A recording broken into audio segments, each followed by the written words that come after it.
What is up, guys? It's the Sound Alchemist here with Gersh 1. and today we're back to answer more questions in another episode of For the Greater. This is a video series where we answer the questions left by you, the viewer. If you have a question for us, comment down below. Put a question in front of your question because we get to those questions first. And we also have a super thanks system thing going on. If you guys want to support the channel, if you enjoy listening to us talk about the lore of Warhammer 40K and other things about Warhammer 40K, you can support us with a super thanks. If you do, ask us a question, ask us anything you want, and we will answer it guaranteed in the next episode. And that is what? Sand Demon has done. Thank you for the super thanks, and his question is, why is the Emperor always portrayed with having a cybernetic eye on the golden throne? Didn't he have one when he laid down his butt cheeks on it? The Emperor has a cybernetic eye because Horus is a scoundrel, a scumbag, a terrible son. Horus poked his eye out during the fight on the, what is it? The Horus's flagship. Yeah, the Vengeful Spirit. Now, the actual fight is really, really long, and it's full of, like, I guess, because the big question is, how could the Emperor have lost to Horus? And the old school response is that, well, that was his favorite son. He was holding back. Yeah. But the reality, I think, is far deeper, especially now with like all the lore around the actual fight itself. I think that, like Doctor Strange, I think it was Doctor Strange, the Emperor saw many outcomes to what was happening, and his defeat might be like the only way. Or it might have been a situation where he's like, I mean, I could just let him kill me, and then this is going to happen, but I kind of don't want to die. Yeah. The whole thing about 40K and like the end of the death novels is that there's a cylindrical type of aspect to it where the Emperor is and isn't. He's going to become Malao the fifth, or not Malao. He's going to become the Dark King, the fifth Chaos God.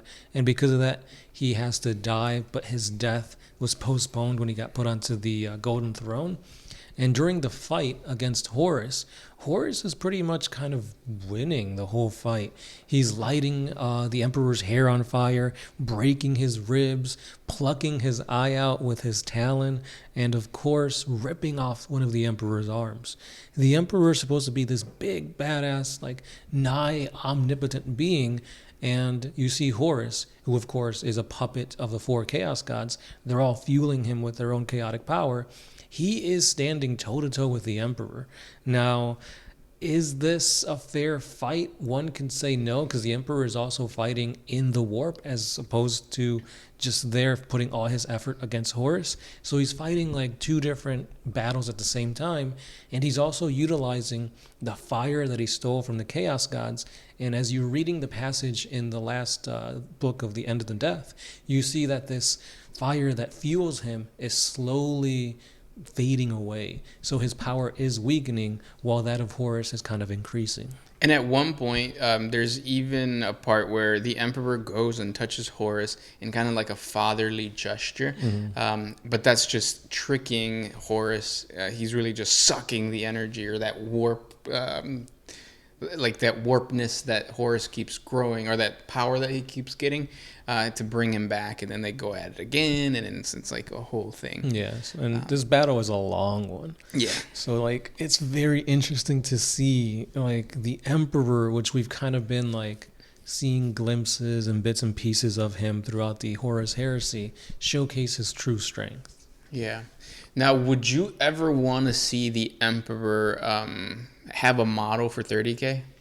I think everybody does, but at the same time, lore-wise, I don't think it should be playable, because that takes away like the different types of lists. Like the Emperor is going to be OP, obviously. Yeah. So why not bring the Emperor when you have the opportunity to?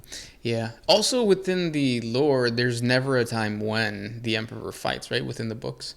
Or he never, I guess he leads the Unification War. Yeah, the Unification War in the very beginning of the Great Crusade.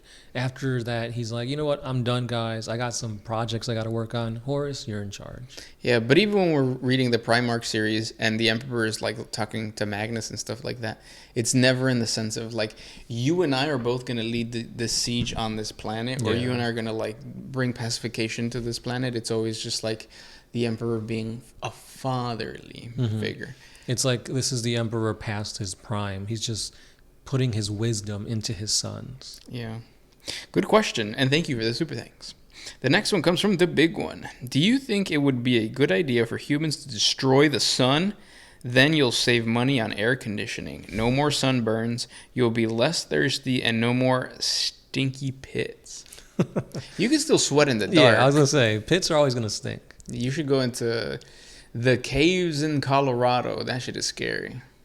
Yes, fear makes you sweat too. Yeah. When you're going to play that one Necron player in the group and you know he's going to beat you. Mm-hmm. And you've just been thinking about it all week to the point where like you get a stomach ache. Next one. This one's also by the big one.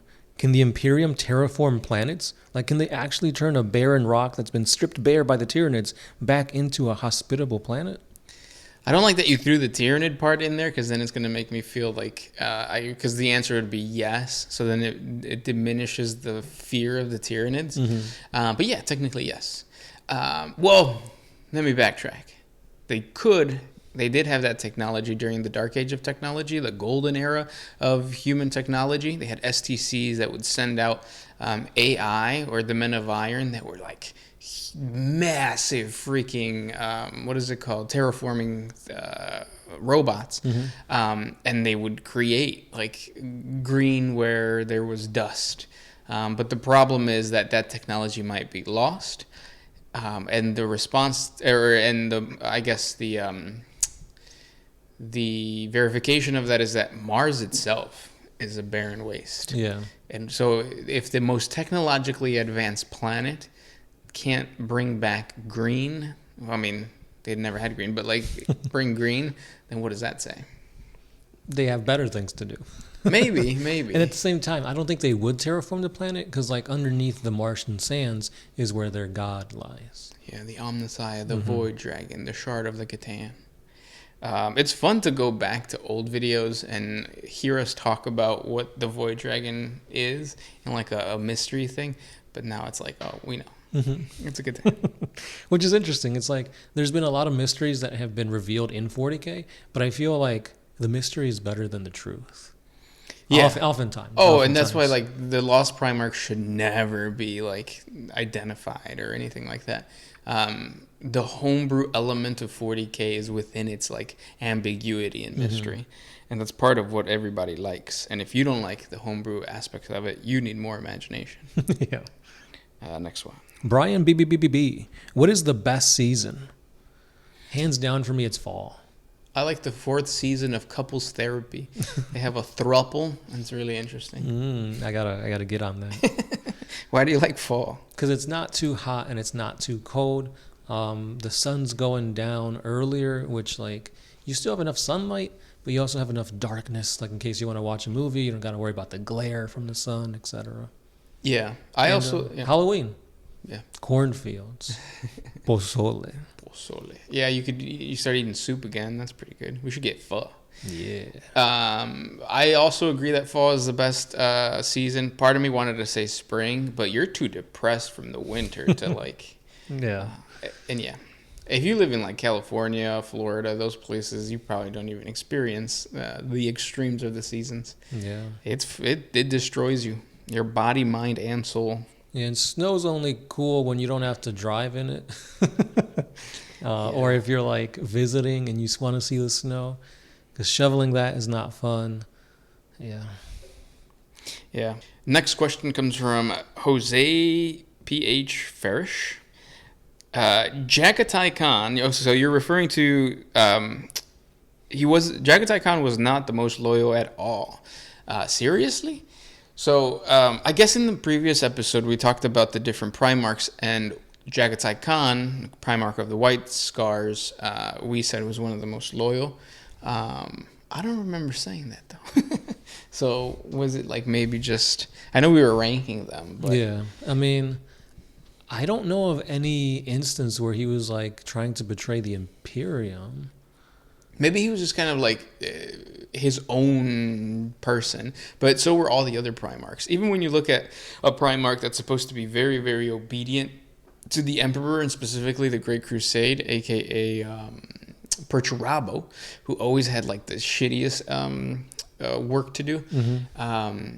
he was still his own person. And he was like, when we read the Magnus book, it really showcased how he was really intelligent, really inquisitive, and he would do things that he wasn't supposed to, like create a warp device that Magnus asked him to create from the Dark Age of technology and then destroyed it in front of him, that kind of stuff. Yeah. So every single Primarch has its own, what is it called?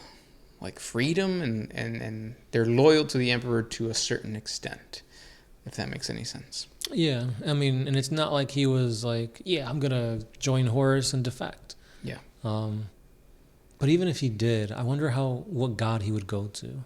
Jagatai Khan? Yeah. Yeah, because I think the easy answer is Khorne. See, Khorne wants every Primarch. He was whispering in Dorne's ear. He said his first pick was Sanguinius. Like, every Primarch... Like, Primarchs are warriors, right? Yeah. So it's like, any Primarch, you could make the argument that would fit for Khorne, except maybe Gilliman. But, yeah, I feel like Khorne just wants all the Primarch. Yeah, the moral of the story is Khorne's a slut. Yeah. Not so much. Khorne. Yeah.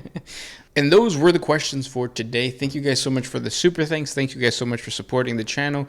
If you have more questions, ask away, and we'll talk to you guys tomorrow. That's right. Keep those questions coming, guys. And as always, it's been the Sound Alchemist here with Gersh1. And we are out.